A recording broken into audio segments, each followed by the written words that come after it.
Nick Fuentes, new leader of the Conservative Party, or Gen Z's greatest threat that all Christians should disavow for sure. Well, I'm William Dyer. This is Dyer Conversations. This is going to be an exciting episode. Dustin, thanks for joining me. Of course.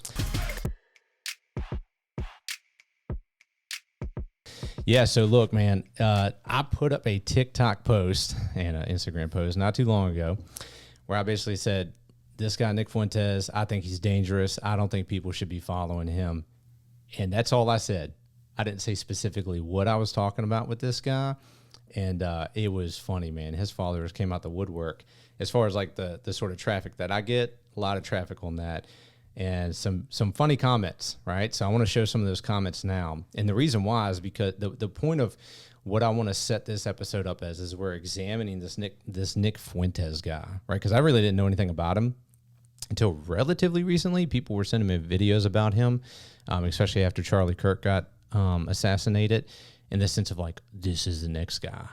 This is the guy that, he's going to be the new one that we all need to follow.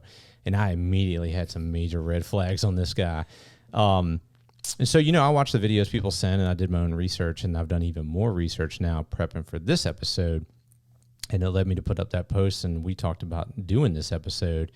And seeing the feedback made me say, even more so, we got to do this episode. Yeah. Because I'm worried. I'm worried about him, his ideas, and then the fact that Christians are starting to flock to this guy, thinking that he is somebody who represents the Christian worldview that goes into politics, right? So let's look at some of those TikTok comments here real quick. So I put up this post. That's all I said, right? I didn't say any specific thing about what ideas I thought were dangerous, but I just said, he had some dangerous ideas. So one of these guys says, "Dirty white boy outdoors. Don't know who you are, but thanks for commenting. But is he wrong?"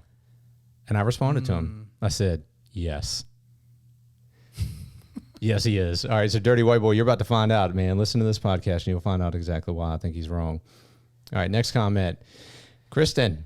Hey, Kristen, look, I went to your TikTok, and I looked at your page. I was very interested because you had some Charlie Kirk material, you had some Jesus material, and then you had this wannabe gangster pose of Nick Fuentes. If you're listening to this on Apple Podcasts or something, she sent me a picture of Nick Fuentes essentially with finger gun pointing at me. So I don't know if that's like a threat or a joke or what, but I'm not really scared of Nick.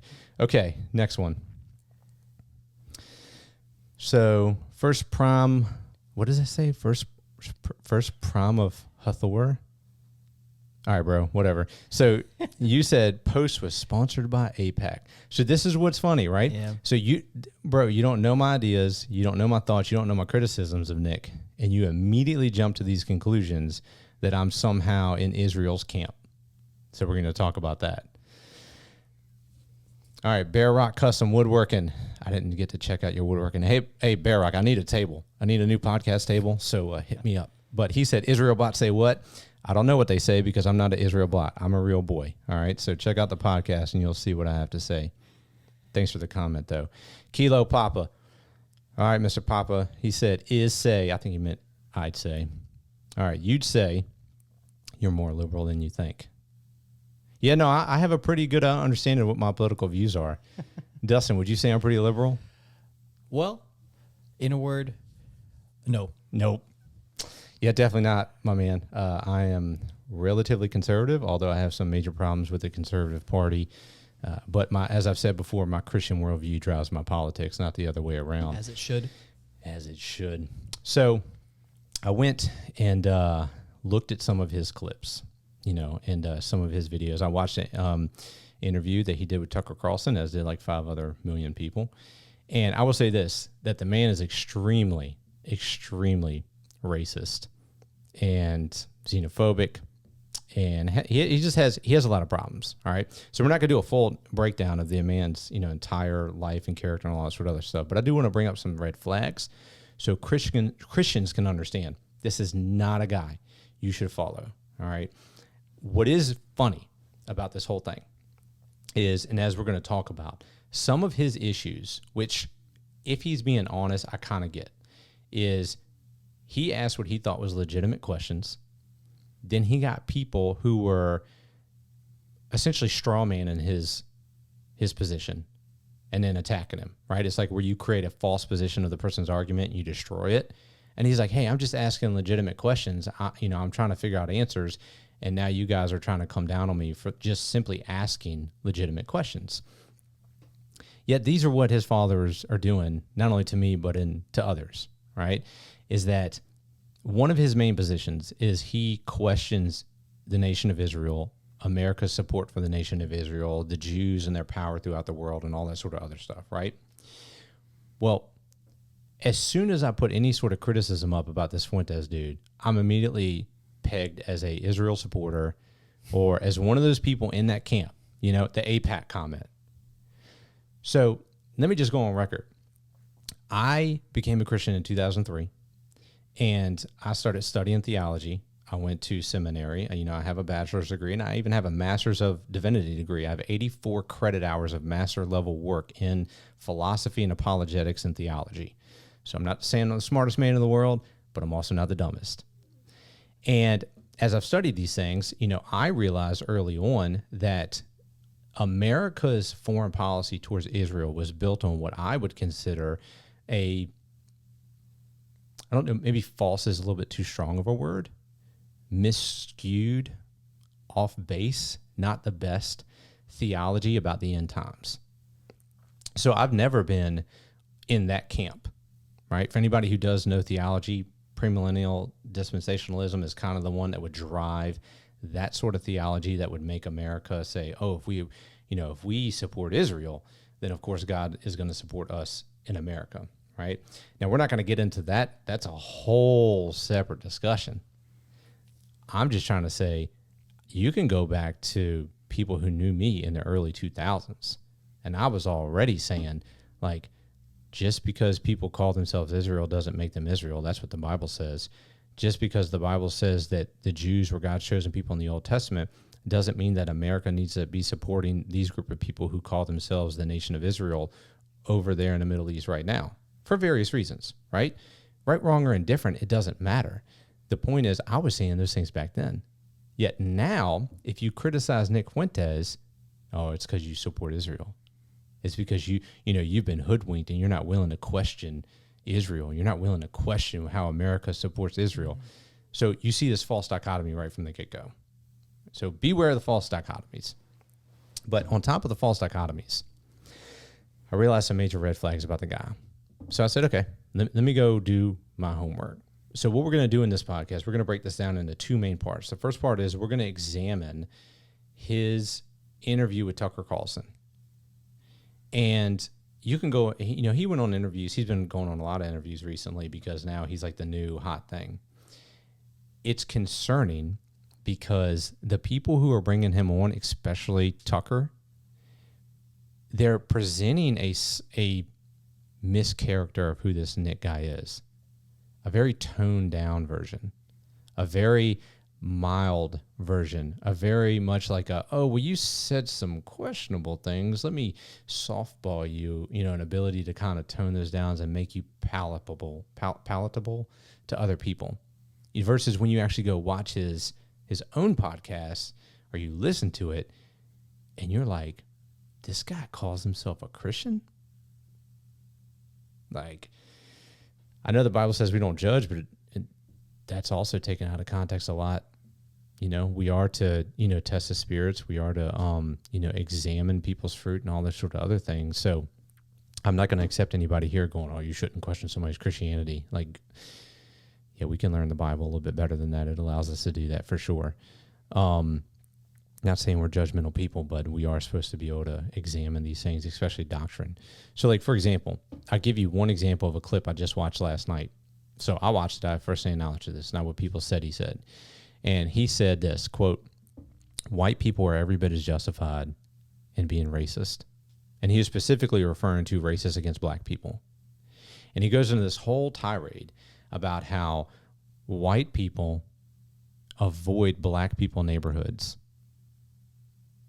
And we're justified in doing that because we don't want to get attacked and we don't want to have violent acts done against us. And I'm like, did I just hear, like, literally, did I just hear somebody say that? That's like the most blatant disgusting form of racism. And he is unapologetically, this is not a Freudian slip. This is not like a bad joke that came out. I mean, he's going on a tirade about this. That's not the only clip of him doing that, right? And it's so easy. It's so easy just to think about, like, dude, this is not a racial thing. Like, anybody doesn't want acts of violence done against them.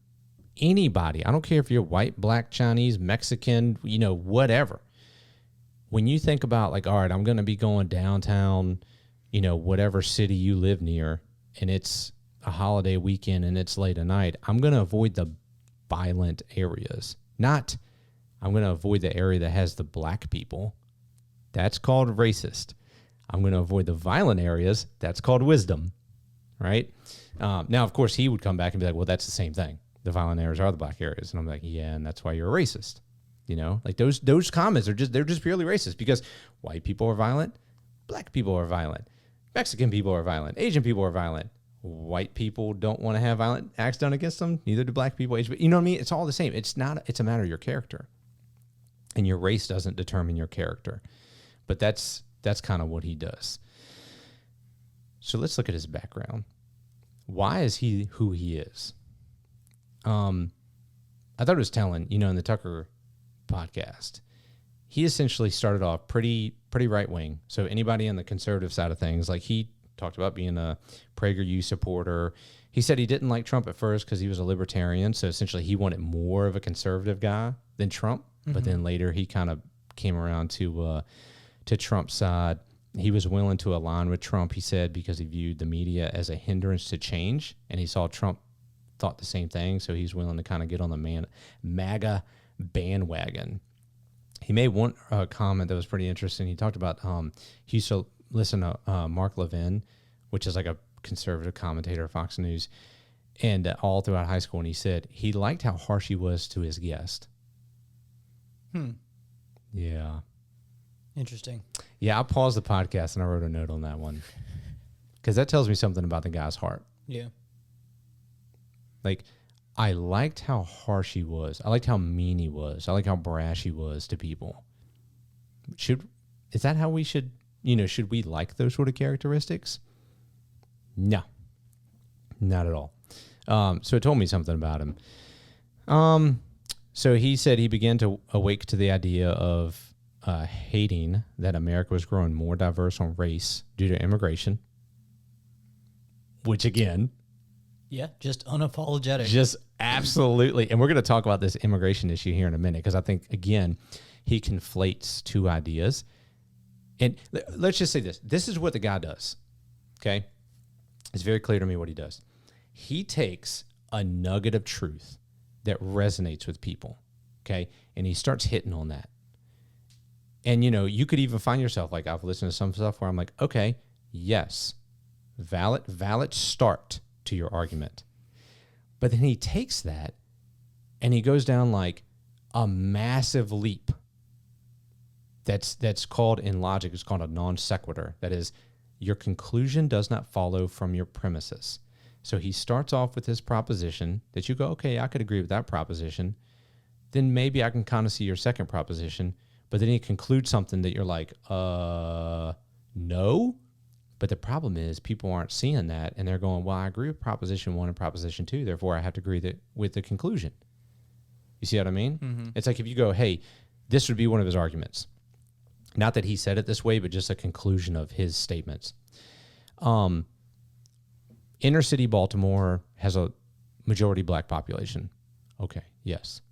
I don't want acts of violence done against me. Yeah, I don't want that. Okay, I need to stay away from all black people. Ooh. You see what I mean? Like, yeah. You're like, whoa, wait a second. But the problem is people who aren't thinking about it, they agree with those first two. Like, okay, factually, whatever. Who cares?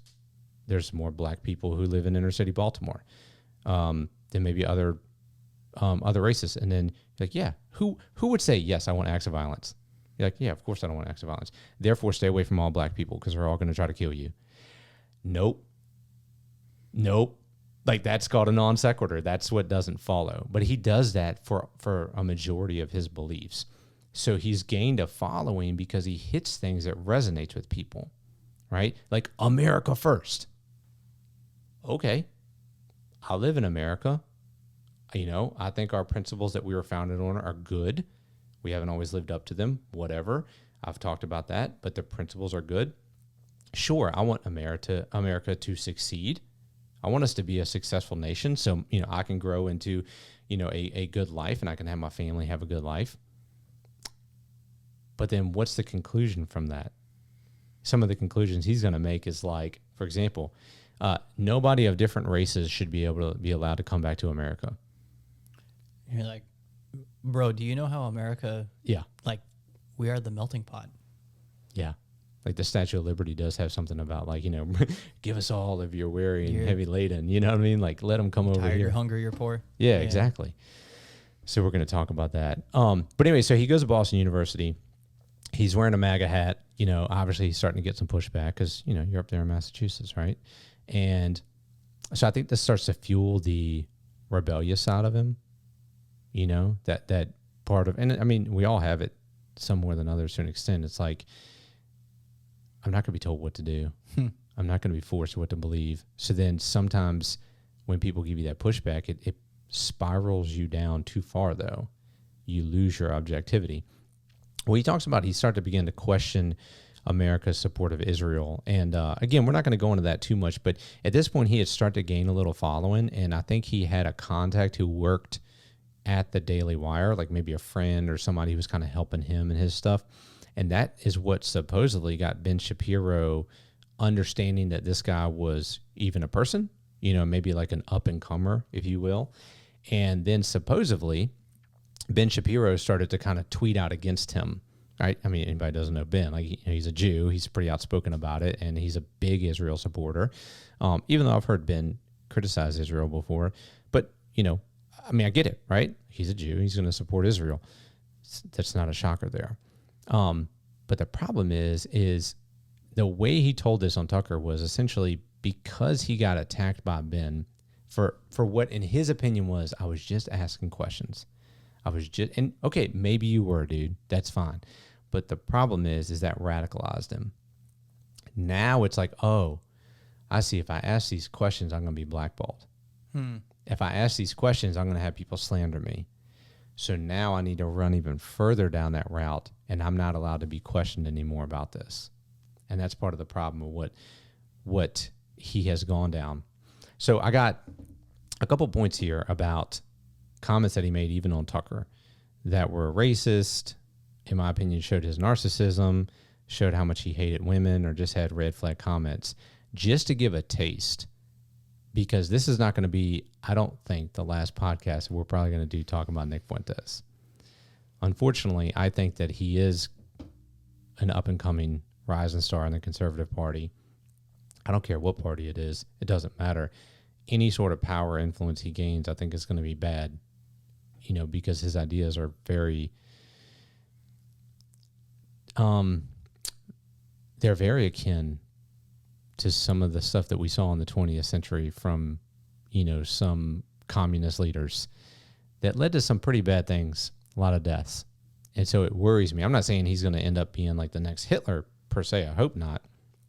But what I am saying is he has that same sort of charisma, that same sort of rising star setting. And I think our culture is ripe for somebody to fill that void that's there right now. So, for example, what I would call as xenophobic or racist comments. Here's an exact quote from his conversation with Tucker on that podcast. He says, quote, "We are losing our civilization because of mass immigration. America doesn't resemble America anymore. France is no longer France. If we don't conserve the demographics, forget about the rest." Now, that's a comment. If you look at the broader clip, which I even think there's a problem with that comment, but if you look at the broader clip there, he goes on to talk about how he doesn't like the term inclusive populism. He says, quote, quote, "We do need to realize that white people have special heritage here as Americans," end quote. So what he's getting at in this section, this is that conflation of those two ideas. It's very slick sleight of hand. which it was, I had to like pause for a second and like figure out how to articulate it. Like I knew immediately why that was racist, but I had to figure out how to articulate it. So here's what he's doing in that first thing I read to you about, that we're losing our civilization. Is there a kernel of truth in the sense that when we unfiltered as Americans allow anybody and everybody from the world to come to America without assimilation of ideas, is there a problem there? I would say yes. Because, for example, like in Dearborn, I think it's Dearborn, Michigan right now, right? They're playing the Muslim call to prayer across the loudspeakers in the city. Now, the same people who would cry out separation of church and state are the same people who are saying that's okay, right? So I don't think that that's good, because if you look at the Islamic religion, they want Sharia law, which is completely contrary to Western ideals, which is freedom of religion. They don't believe in freedom of religion. You know, if you, I don't care what you say about, well, my Islamic friend, no, I don't care about your Islamic friend. I care about what does the Quran say, because that's their holy book. What did Muhammad say? You know, what do their imams say? Those are the people who are running the show. And they say, we are not here to assimilate. We're here to take over. I don't want to live in Sharia law. It is not good, right? So that's one example. What about people who come over here and they want to push socialism or communism? And it's like, again, just look at the 20th century. You know, we have 100 million dead people to tell us that was not a good idea. Billy, that wasn't real socialism. Oh, yeah, that's right. They haven't tried it yet. Socialism has never been tried until the next latest person says that they're ready to try it. Yeah, you're right. But you see what I mean? Like, when we have people that come to America, the goal is, yes, give us your weary, give us your tired, give us your hungry, give us your best. We want those people to come here. But they need to assimilate to the American idea. Doesn't mean you give up your culture. Doesn't mean you give up your heritage. Doesn't mean you give up pride for your own, you know, culture and heritage and country. Doesn't mean that, right? Like, that's okay. But when you're coming here and you're professing, I'm going to be a citizen, you're saying, I pledge allegiance to the flag of the United States of America, right? We used to do that as kids. And you're saying, I agree with the ideals of America. I can call America out from when we don't live up to the ideals, but we're going to protect the Constitution. We're going to protect these ideas of life, liberty, pursuit of happiness. You know, every human is worth value, all those sort of other things. So what does Nick do here? He takes that nugget of truth that resonates with a lot of conservative people who, again, you know, who tend to be conservative, right? Military people, police officers, first responders, you know, people who live more in rural areas. Like, you're going to hit that nugget of truth with those people. Yes, I love America. No, I don't want America changed to something else. No, I don't want to live in a different type of country. I want people to assimilate to our ideas.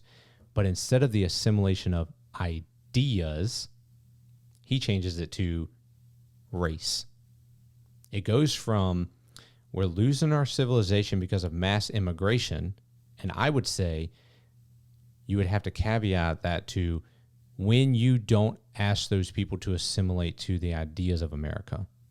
That's a very important part to put on there. He just simply says we're losing our civilization because of mass immigration, and that if we don't conserve the demographics, and what he means there is the race, because he goes on to say it, that if we don't conserve the race, and what he means is the white race, he goes, forget about the rest. We're going to lose America if we don't keep it white. That's what he's saying.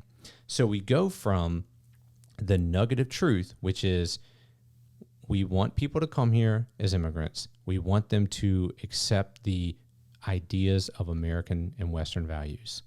To, we don't want people to come here because if they're not white, they're going to corrupt our culture. As if white people are the only ones who have Western values. Mm-hmm. I guess that's what I'm trying to say. Yeah. And if you're not white, then you don't have Western values. That's what his conclusions are. So that's a clear example of being xenophobic and racist. You see what I mean? I do. Also found him extremely narcissistic. So he made comments like, for him, the immovable standard is America first. Okay, cool. Depends on what you mean by that, but sure, at the surface, whatever.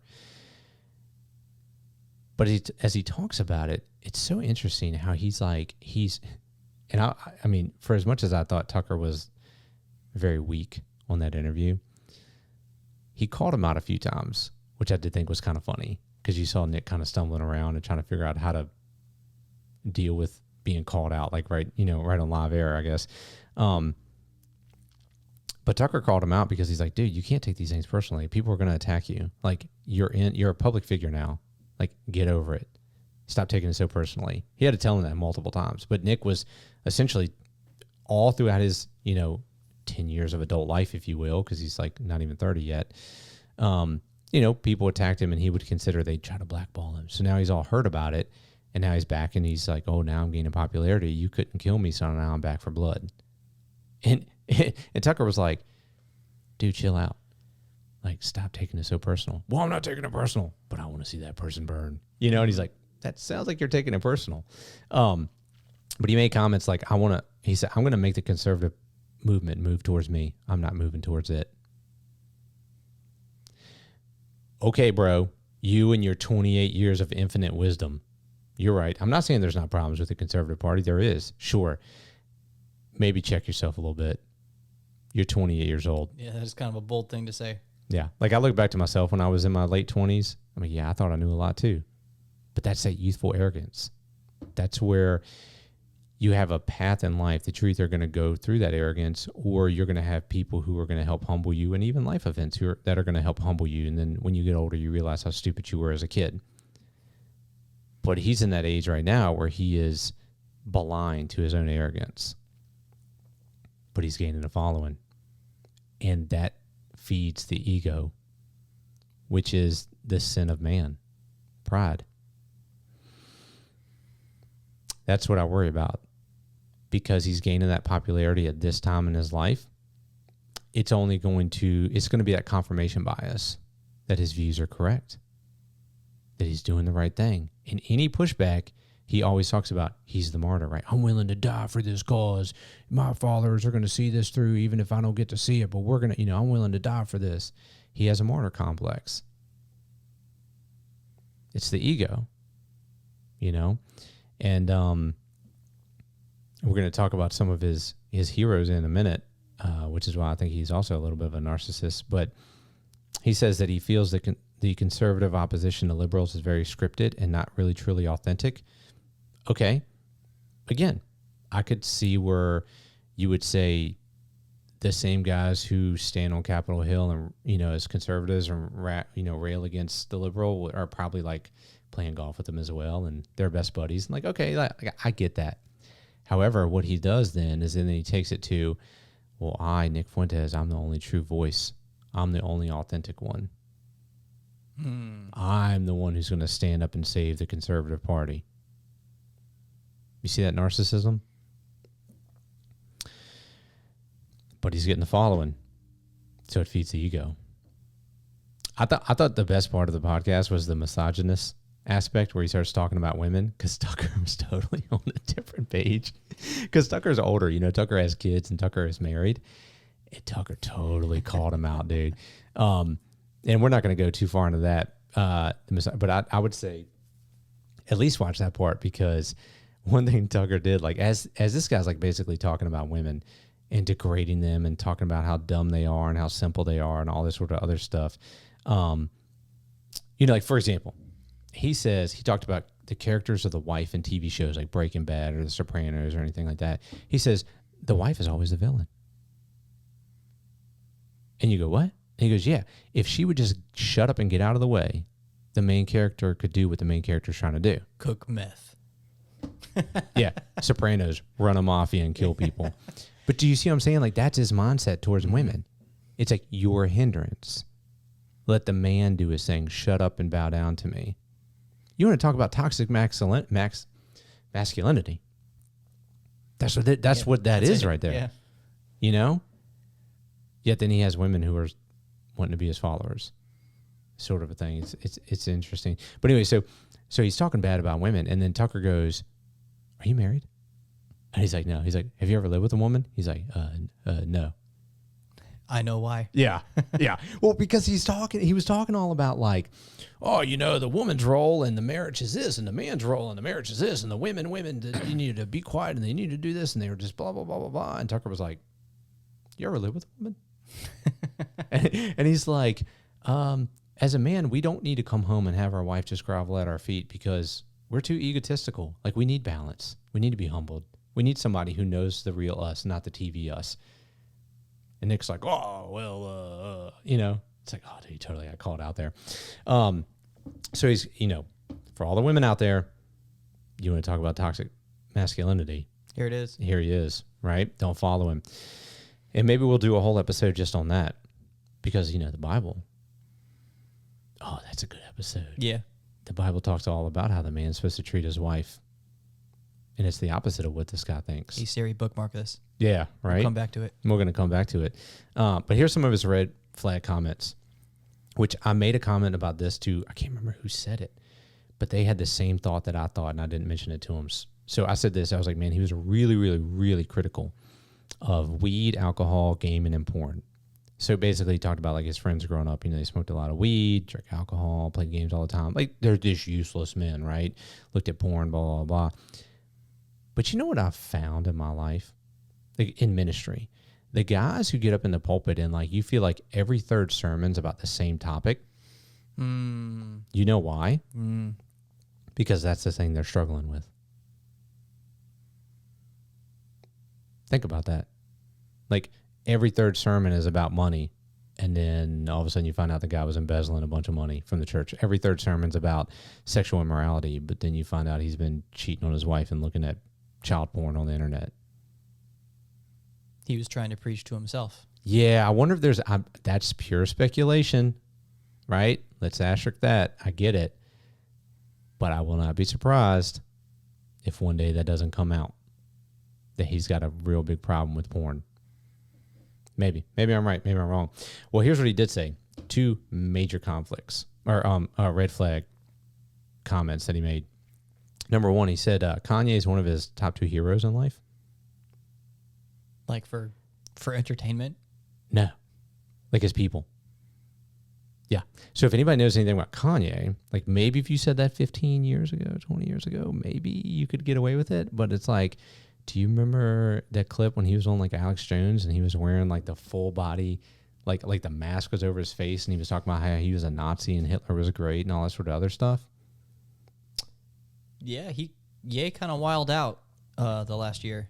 Yeah. And then all of a sudden, within the past 2 weeks, you're going to say he's one of my heroes in life. Why is a guy like that your hero? What is he showing that's making you think like this is a guy that I need to follow so I can follow Jesus better? Because again, Nick, you claim to be a Christian. Like, sorry, that's not somebody you need to be following. Do you not have that amount of wisdom? Or is your view of Christianity way off? Well, his other comment was talking about being a fan of Stalin. So I want to roll this clip right here. It's just so people think, you know, because somebody asked me, where are the goods at? Like, you know, I don't see you bringing anything. It's like, okay, let's bring it, and we're going to talk about this. So it was like late December.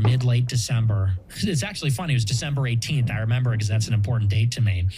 And it's Joseph Stalin's birthday. Oh. I'm a fan. You're a fan of Stalin's? Mm-hmm. Always an admirer. But we don't need to go into that, I guess. Like, well, that's, okay, let's get back to it. Yeah, so Tucker's like, oh, well, so moving on. It's like, no, not moving on, dude. I'm sorry, but if I'm interviewing somebody and they say that, it's like, okay, well, we're going to push those notes aside real quick, and we're going to talk about that issue. So this is where I think it's important to take a pause, and let's talk about that sort of comment. Because, again, I don't think he is ignorant in the sense of, like, lacks education.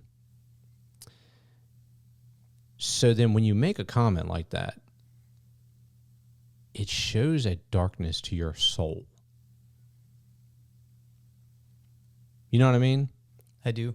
It'd be one thing if you were like, oh, I don't really know why, Fidel Castro was really that bad.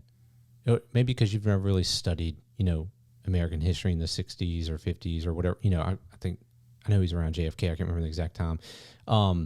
Maybe you never studied his connection to Russia. Maybe you never studied what went on in Cuba. Okay, fine. Like, you don't really know. He made good cigars, and you're like, I don't see what's so wrong with them. But dude, if you're past a high school education and you say something like, I'm a fan of Stalin, not even in the sense of, I don't know if he was that bad, but I'm a fan. I'm an admirer of Stalin. So I wanted to do a bit of a dive on reminding people of how much of a psychopath and genocidal maniac Stalin was. So that way we can understand how egregious not just the common is, but it gives us an insight into his psyche, his soul, and then also I think it connected some dots for me because I read a book over this past couple weeks on Stalin, and man, there's a lot of really good books out there. It was hard to choose, but basically I read one, and again, it was one of those like staple ones, like, hey, if you're going to study about Stalin and what happened with the Ukrainian famine and the Great Terror and, his rise to power, you got to read this book amongst a bunch of other ones, but you got to read this book. I'm like, okay, cool. I'll pick that one to start with and read it in preparation for this podcast. But, when you look back and you think about what this guy did, and then you think about some of the comments Nick's making, it makes sense. Okay. So I'm going to point those out here as we go through some of the chapters of this book of like, now I understand why Nick said that he admires Stalin, because he sees himself as that sort of guy, as the guy who's the up and comer. He's going to, because, all right, let's think about Russia during this time. They had the 1917 revolution under Lenin, right? And then from there, Lenin dies in 1924. And then you had a period, of the next 5 years where Stalin was essentially maneuvering politically and overcoming or killing his political opponents so he could become the supreme dictator there in 1929. And then you think about some of Stalin's views and you listen to what Nick's saying and you're like, that's the narcissism. He wants to be a guy like that. He wants to be a guy who starts a revolution, takes over, and then becomes extreme or the supreme dictator. So that's what I said, man. I'm worried about it because I think he wants it. And I think that our culture's at a point where they're willing to put somebody there because they're sick and tired of whatever else they're sick and tired of, All right. So let's look at this book. I'm going to read some comments here from this book, which, by the way, let me just tell you what this book is real quick, so that way we have it documented on the podcast. It's called Stalin's Genocides, and it's by Norman, I don't know how to pronounce his name. I'm going to have to put this thing up, Neymark. So Stalin's Genocides, Norman Neymark. All right, so I'll put that up in the descriptions of these podcasts so people can look the book up. It's a great book. It's a very quick hitter. But he talks about this. I like this quote during his introduction. He says, because Stalin killed in the name of higher ideals of socialism and human progress, it is sometimes argued his cannot be equated with the base motives of history's other 20th century genocidaires. So essentially, because he killed in the name of socialism and human progress, he can't be equated with other people who committed genocide. So the premise or the thesis of the book is that what Stalin did was genocide. I didn't even realize there was a question about it, but evidently there was a question about how do you define genocide. He goes on to say, Stalin, who killed for no other reason than perceived, quote, otherness or ethnic or religious groups, and in Hitler's case for a racial dystopia that could appeal to few except Germans. So there was a debate about how do you define genocide. And we're going to talk about that here in the next chapter. But that's how he's kind of priming the pump of his book. to say just because Stalin killed in the name of socialism and he wasn't killing a group like Hitler did, like the Jews, it doesn't make it any less genocide than what Hitler did, right? So, like, before we get into this, because I haven't talked to you about this, like, how would you, like, give a very rudimentary definition of genocide? Like, what do you think it is? Maybe not a definition, but just describe. What do you think genocide is? Mass killing based on some intrinsic immutable quality of the people you're killing. Yeah. Yeah, I thought it was just something like you killed a lot of people who were part of a group. Yeah. Whatever that group is, right? But evidently there was a lot of debate on, like, well, does it include political groups, you know? Sure, racist groups or racial groups, religious groups, but does it, you know, what about all those people in that economic class? Does that count? And I'm like, sure, why doesn't it count? You know, but he goes through a whole chapter of, like, why there was a debate about it. And I kind of get some of the debate, but it was interesting. You know, that's the point of his book, is like, what he did was genocide. And I, you know, at the conclusion, I think he's 100% right. So let's see here. So he said, yet Stalin's responsibility for the killing of some 15 to 20 million people carries its own horrific weight, in part because it was done in the name of, here's what's important, one of the most influential and purportedly progressive political ideologies of modern times, communism. So the ends justify the means. Yeah, right? So we have this political agenda, it's communism, and if we have to kill a bunch of people to get to it, then we're going to get to it. And while I don't think that Nick believes in communism, I think Nick has that same sort of mentality, which is we need to have a revolution to put back America first, and if that means that we got to run the train over 20 million dead people in the process, then we'll do it. And I won't be surprised to hear those exact words come out of his mouth sometime soon, you know? So again, in the introduction, he talks about a lot of recent, you know, because like post-World War II, like not all the archives of Russian documents were released, so they've been released throughout the years. And it's given us more insight into actually what was happening in Russia. Because I don't know if you know, but Russia's a pretty big place. Yeah. A lot of stuff can happen in Russia and you would have no idea. You know, especially back then, before the internet, before any of that sort of stuff. So he talks about there was a conversation between two guys who were part of Stalin's, you know, crew. Okay, that's all that really matters for the sake of this quote. But he says this. This is a quote from one of the guys who was part of Stalin's crew. He says 1937 was necessary. So he's talking about some of these mass killings. He says, if you take into account that after the revolution, we hacked to the right and to the left and achieved victory, but the remnants of enemies of various viewpoints continue to exist. So he's like, you know, after the revolution, you know, we had to hurt people on both sides so that we could come to power. He said, but even doing that, you still had the remnants of them. He goes on to say, and in the face of growing danger of fascist aggression, they could unite. So he was worried about these remnants of people reuniting. He says, we were obliged in 1937 to make sure that at the time of war, we would not have a fifth column. Of course, it's sad and regrettable about such people who were innocent, but I believe that the terror that was carried out at the end of the 1930s was necessary. Stalin, in my opinion, conducted absolutely the right policy. So what if extra heads fell? There could be no vacillation at the time of war and after the war. So they use the like, okay, you have this war coming up. You know, you had the revolution. You also have this new, you know, World War I, World War II sort of a thing. And he's like, so who cares if innocent people got killed? We had to do what we had to do to get power. Stalin did the right thing. And when you learn about Stalin's atrocities, you realize these were not like, you know, people, oh, there's going to be collateral damage in war. Yeah, I get that.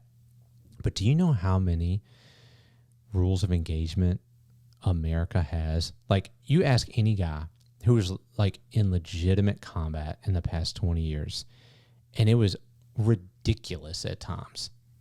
The rules of engagement of like, everything in me tells me this guy is going to hurt somebody, blow somebody up, shoot somebody, whatever. But I have to wait until the dumbest thing ever, like him actually firing at me, you know, but multiple times, and I have to be able to identify him and know that he's firing. Like, you just have to check so many boxes because we want to make sure that we're not going to have unnecessary collateral damage, right? So I kind of get the point behind it. But this guy's saying, yeah, innocent people died, whatever. And then you read about what Stalin did and you're like, but those innocent people didn't have to die. You were doing it for all sorts of reasons that were unnecessary. So we're going to talk about that as we look at Stalin. But so his first chapter is talking about the genocide issue. I didn't realize it was an issue. So evidently there was a Polish Jewish lawyer, Raphael Lemkin. He was the first one to define genocide. And he said, so we talked about the definition of it, whosoever out of hatred towards a racial, religious, or social collectivity, or with a view of extermination thereof, undertakes a punishable action against the life, bodily integrity, liberty, dignity, or economic existence of persons belonging to such a collectivity is liable for the crime of barbarity, which he later changed that to genocide. I'm like, that's a lot of words to say, kind of like what I was already saying. Yeah. Like, you're killing people because they belong to a group, and that's why you're trying to take them out. So it's interesting because the Soviets, if you remember, they were part of the winning side of World War II. So as you move into the conventions, the Nuremberg trial, they sat as judges against the Nazis, along with some Western powers. But they also got to help define what the term genocide meant. The plot thickens. Yeah. So as they're helping to define what it means, would you believe that they protested to certain definitions of it because they knew if that definition went through, it would then classify what they were doing to their people as genocide. So they helped shape the definition of it, and then as they went on, then they grouped people in such a ways that then they wouldn't fit the definitions so they could kill them and not be called people committing genocide. That's why I think it's important to just think about the idea of genocide and go back to the basic of like, we all know what it is intuitively. I don't need, people to wordsmith it around to make it some politically nice issue, especially with all the politics going on post-World War II. It's like, you're targeting a group of people and killing them en masse, that's genocide.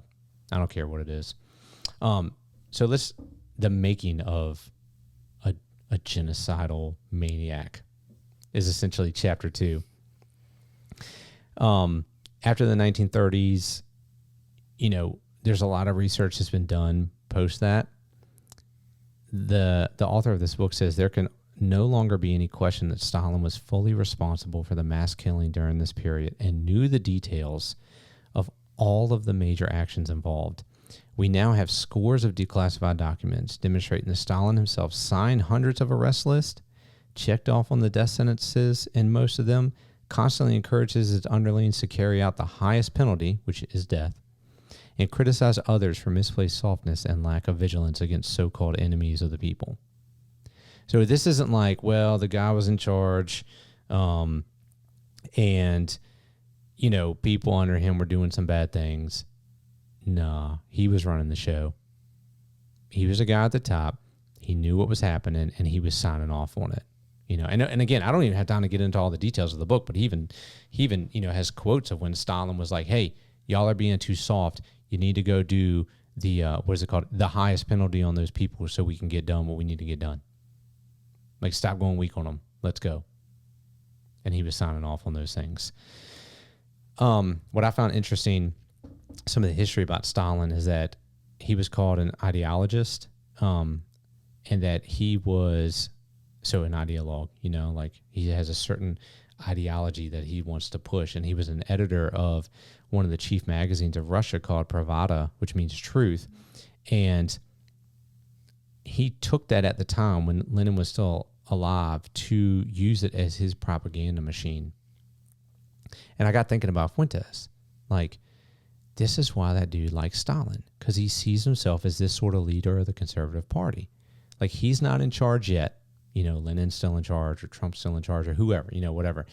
But he's the up-and-comer. And he's got a hold of the media. He's got his own podcast. He's getting his own following, the American First, And he's even talked about going in and taking over TPUSA and, boasting about it and all that sort of other stuff. But that's how he sees himself. He's going to be that guy who's going to be that up-and-coming star who's going to shape the minds of these people, and then he's going to take over one day. But I'm saying it here first. You know, I don't know. People have probably already said it as well. I know there's a lot of people out there who are not liking this guy, so I'm glad that some people are waking up to it.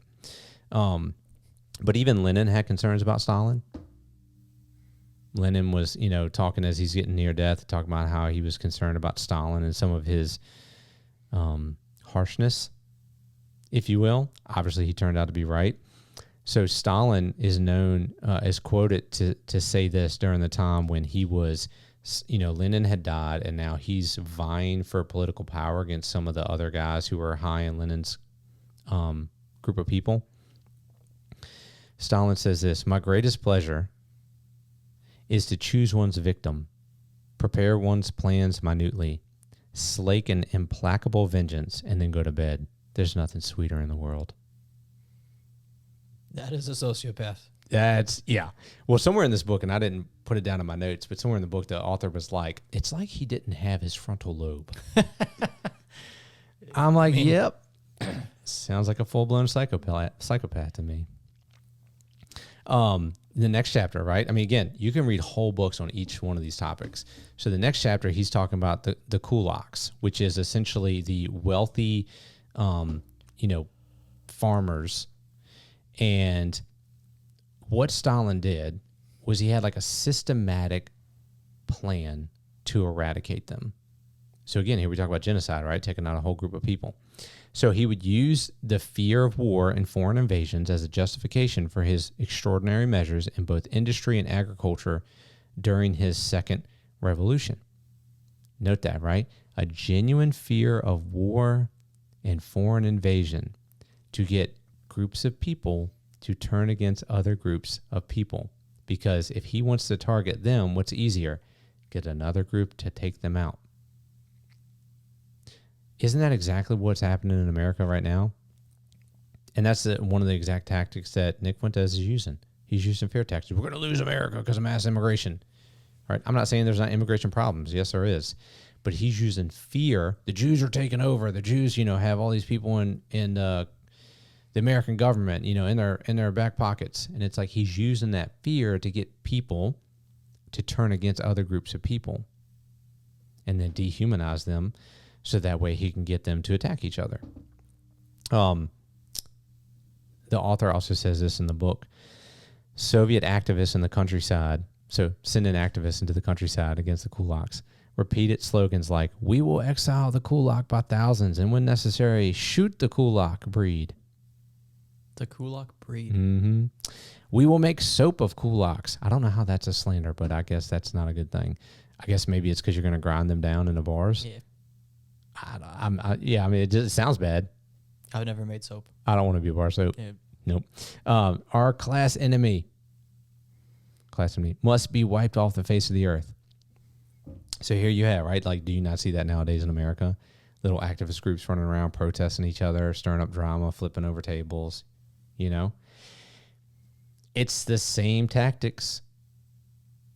And this guy's feeding into those things. He loves it. I thought this was interesting. I read a story in the book. It says about in 1932, one of the frustrated, angry, low-level officials in Western Siberia named Shvek, I think that's how you say his name, he tells a story about general indifference to the suffering of exiles. He says, "I was made responsible for setting up this camp," talking about one of the gulags. I set out in search of clothing and footwear for these elements who lacked everything. I made the rounds of all the economic organs, obtained the necessary information, then went to the district committee of the party to inform Comrade Perepolistin. Furious, he told me, "Comrade Shvek, you don't understand anything about the policies of our government. Do you really think these elements have been sent here to be re-educated?" "No, comrade. We have to see to it that by spring they're all dead, even if we have to be clever about it. Dress them in such a way that at least they'll cut down a little wood before they die." So that's the mindset of the guys running some of the gulags. And then we already learned that Stalin was intimately aware of that sort of thing and even came down on them like, y'all are being too easy on these people. Yeah, I'm sorry. Well, can you remind me, Dustin, what did Nick say about Stalin? That he was a big fan. Yeah, that's right. He really liked the guy. Yeah. Big fan. Big fan. Super fan. The biggest fan ever. Right? Sorry, bro. You don't get to be a fan of Stalin. Okay, move on. What about the famine in Ukraine? Again, you could read whole books about this, but it's historically true that the famine did not start like a naturally occurring famine. It was started because of the Soviet government's policies. It would not have happened if it wasn't for Stalin and his policies. So what they were trying to do is they were trying to modernize at an unprecedented speed. And what they wanted to do is they wanted to industrialize, and they, were trying to basically have this economic revolution, for Soviet Russia. So what Stalin was doing is he was essentially creating deadlines for the Ukrainian farmers and saying, we are going to take X amount of grain from you. I don't have any excuses on you missing the deadline or not being able to produce enough. Like if I want 100 barrels and you only give me 80, we're going to find 20 more. I don't care if it means your entire family starves. You see what I mean? Mm-hmm. Because he said, what we're doing is we're going to use this to industrialize. On November 27, 1932, Stalin ordered that a, quote, knockout blow be delivered to some collective farmers in their farms that continue to resist. So on February 19th, 1933, he maintained that those who did not work, these so-called idlers, they deserve to starve. And by did not work, he means like, you worked your field, I wanted 100 barrels, you produced 80, you're an idler. You didn't work hard enough. So he says, oh, you're only giving me 80 because you need 5 barrels to feed your family for the rest of the year. You're going to give me the 5 barrels. I don't care if you starve. That's Stalin. You had peasants, like in 1933, in February alone, 220,000 Ukrainian peasants who were attempting to flee were stopped by the Russian troops. 190,000 were sent back home, which essentially meant they were condemned to death because they were fleeing. Why? There was no more food. The fields were harvested. All of it was gone. So now if you're a farmer, you're not going down to the local grocery store, so I can sit in my cabin and I can starve to death with my family, or I can flee to another country and maybe try to get relief. So not only did the Soviets take all their food, then they said, you're not allowed to leave. So they captured them, sent them back, said, we don't care if you starve. And then the other ones who they didn't send back, they sent them to the Gulag, which, if you read anything about the Gulag, was essentially, again, another death sentence. Or the nomads in Kazakhstan who tried to flee, you know what they did to them? They just shot them. So, thanks for playing, guys, but you're not allowed to leave. And then they shot them. What I found also interesting is that then other countries started to get wind of this and tried to send in famine relief. And the Soviets were like, oh, no, we don't need your food. There's no famine here. Why would you send us food? There's no famine here.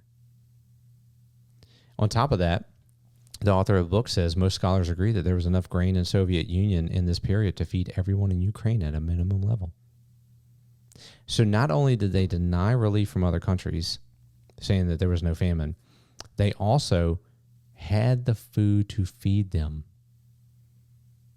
and instead shot them, let them starve, sent them to the Gulag. Yeah, I'm not a fan of that guy. I'm sorry, I don't want a leader like that.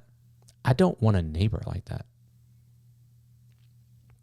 So, Nick, let me remind you of what James says in the Bible, which might be something you want to read a little bit more. James says in chapter 4, verse 17, if anyone then knows the good they ought to do and doesn't do it, it is sin for them. So, Nicholas, the good that you ought to do is you need to recant your views on Stalin. You need to repent of that. You need to check your heart. You need to remember that people like that are evil and they're not people that we should follow. Not as Christians. Not at all. Another major problem with Stalin was the removing of nations. So this was interesting. The author of the book says the dictator, talking about Stalin, could not separate his own interests from those of the party and the state. It's like, yeah, that's a true narcissist for you, right? Whatever my views are, that's what your views are, right? Or that's what the state's views are. He says he highly exaggerated foreign threats, and they became an essential part of both the rhetoric and content of the Soviet policymaking. So again, drumming up the fear-mongering, right? So that way you follow my policies. He began to have forced deportation and persecution of national groups. And if you look into the second half of the 1930s, he attacked the Poles, the Germans, the Koreans, the Iranians. They all met bitter fate of executions, forced deportations, and they had to try to scratch out new lives in other settlements in the gulags. I mean, that's not to mention anything about the Baltic states. You know, we barely touched on, you know, again, the Ukrainians and what he did to them. He attacked the Koreans simply because he was worried about the Japanese. He said, oh, well, they're both Asian. Especially what he was saying. He was like, well, the Japanese, they're an enemy to the east, and the Koreans are over there, and they're Asian, so we'll attack them. That's wild. Yeah. The Polish people were classified as enemies of the Soviet state. Their cases would be processed without summons, statements of accusations, preliminary investigations, or bringing of charges. So you didn't need any evidence. You're Polish, you're an enemy of the state.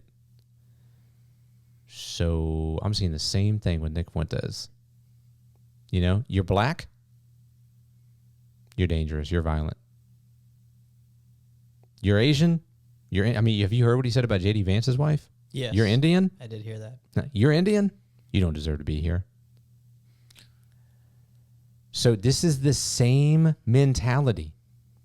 You're grouping people by their nationality, by their ethnicity, by their race, and you're classifying them all as the same thing. That is racism. That's exactly what racism is. And look what it leads to. People get into power who have these sort of mentalities, and you end up with 20 million dead people. And then you have the Great Terror. I thought this was interesting. You know, it was a time period under Stalin's reign called the Great Terror, and the author says the fear was palpable. It's a hard word to say sometimes. And especially for those in any position of responsibility. The nomenclature of the party, factory bosses, intellectuals, army generals, and newspaper editors. Bags were packed in case the knock on the door came at night. So imagine that. You're part of the Soviet, political party. The army doesn't matter, right? You are, I got Stalin tattooed across my chest. I got the sickle and hammer on my arm, baby. I'm saluting the flag. Stalin is my hero. My bags are still packed. Yep. Just in case. Because as we saw, you don't need, this isn't America. Remember, there's no due process. There's no Fourth Amendment right against search and seizure from the government. There's no speedy trial. There's no, elements of evidence that you need. It's like, he's in charge, bro. So as soon as you become suspect or you, for some reason, are not good politically, you're gone. Not just you, your whole family. So, even these people were close to him. Their bags were packed.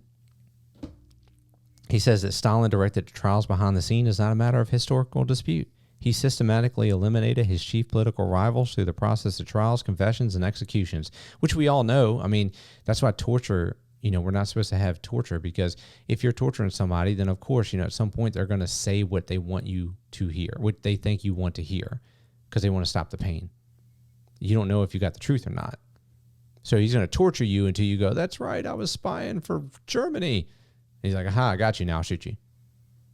And now I can go to the crowds and be like, he was a spy for Germany, and that's why I had to execute him. Is that what we want? Is that the sort of culture we want?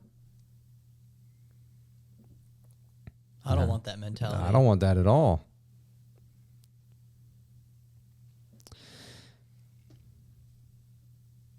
So Soviet officials, they understood his bloodlust. And the thing is, they had essential, quotas for his economic system. And they were even more zealous to surpass them, because if we're both part of Stalin's group and we have these quotas and I can exceed my quota and you will only meet it, guess what that means for me? Then I get elevated above you. So am I going to try to get more confessions and torture more people and find more spies? Yeah. And then in all of this, they would publicize some of those things because it's great propaganda, isn't it? Hey, listen, some people out there are saying that we're doing some bad things, but let's put up the pictures of these 12 guys we just found out are spying for the Nazis. We're in a war with the Germans. You don't want to be Nazi, do you? That's why we found them out. That's why we're doing what we're doing. Keep supporting our cause.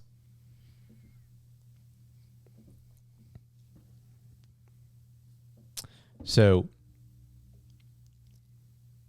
he talks about Stalin's perverse conviction that the common folk, workers, peasants, youth, and others would believe that his government was doing a vigilant job of uncovering the misdeeds of these spies and other wreckers of the Soviet Union who were responsible. And then he would paint the responsibility of, hey, you know why your life is hard? You know why you don't have a good life here in Russia?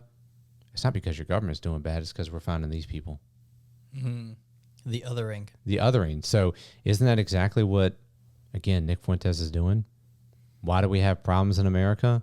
Because of these others. We have to find them out. We have to find out the ones who the Jews, have bribed in our government. We have to find them out. We have to expose them. There's a little bit of we talked about it a little bit. Not the nature of what's being debated or the content of what's being debated, but like the logic that's being used.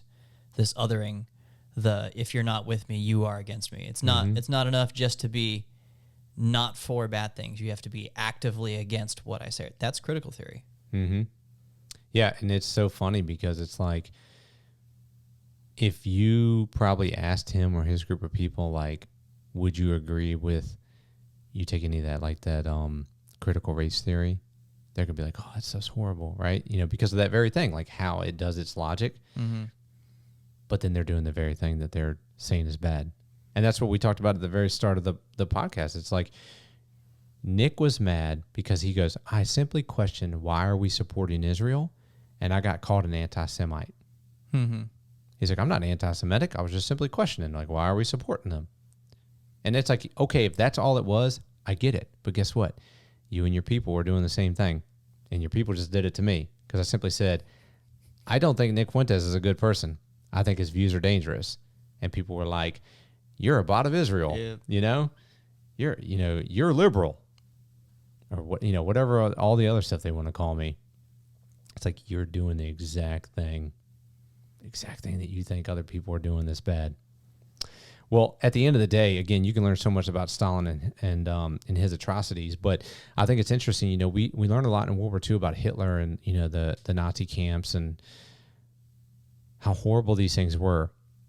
But I think he ends the book and towards the end, and he says this: the Soviet regime's treatment of the children of those designated as enemies of the people should leave few illusions about the horrendous fate of the offspring, the millions of fathers and mothers who were executed or deported to the camps. But children of this repressed population were highly susceptible to disease, hunger, exposure, and various forms of exploitation while in transport. In the special settlements, the gulags, in orphanages, and in work camps, they were often forcibly separated from their parents and disappeared into these NKVD orphanages, which were often little better than prisons and work camps themselves. This is different from the fearsome Nazi elimination of Jewish children in the death camps and at thousands of sites of mass murder across Eastern Europe and Russia. So he's contrasting Hitler and Stalin, but he kind of goes on to say, like, even though it's different, it's the same. So if I take a kid and I send him to a camp and kill him, what's the difference than taking a kid and sending him to a camp and starving him to death? Time. Yes. It's the same thing, So when we think about what Hitler did to the Jews, understand Hitler did that not just to one group of, religious or ethnic people. He did that to all sorts of different pockets of people, depending on what would give him the greatest advantage for his power. And he killed, upwards of 20 million people. and Nick's a fan, an admirer of this guy.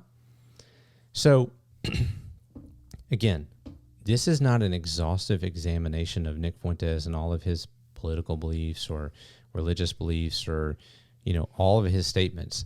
But it should be enough of a taste to say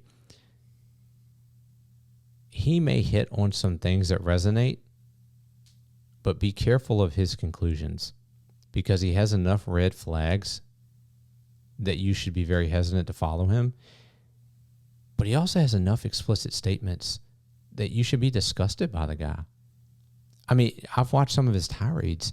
He uses the N-word like unapologetically about himself and about others. He uses vulgar language. It's like, bro, you call yourself a Christian. I'm not saying just because a Christian curses, they're not a Christian. That's not what I'm saying. But you're claiming to be a Christ follower, and you're claiming that your position of belief in, Jesus and your mixture of politics with it is the true belief. I have some major concerns.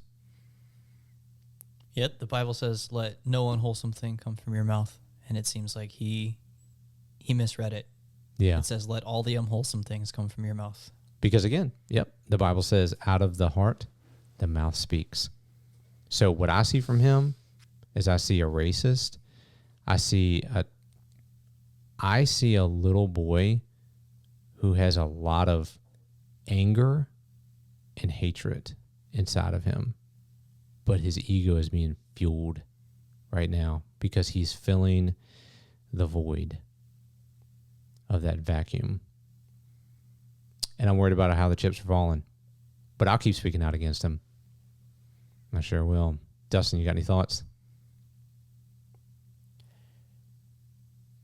If you're a young man listening to this and you find Nick Fuentes compelling, I get it. You're looking for a strong male role model, public who can say strong things, and you're finding something to believe in. I get it. But especially if you're a Christian, I would encourage you to filter your life and the people you follow through the Bible, and not the Bible through the people you follow. Facts. And on that note, we're out. Good night, everybody.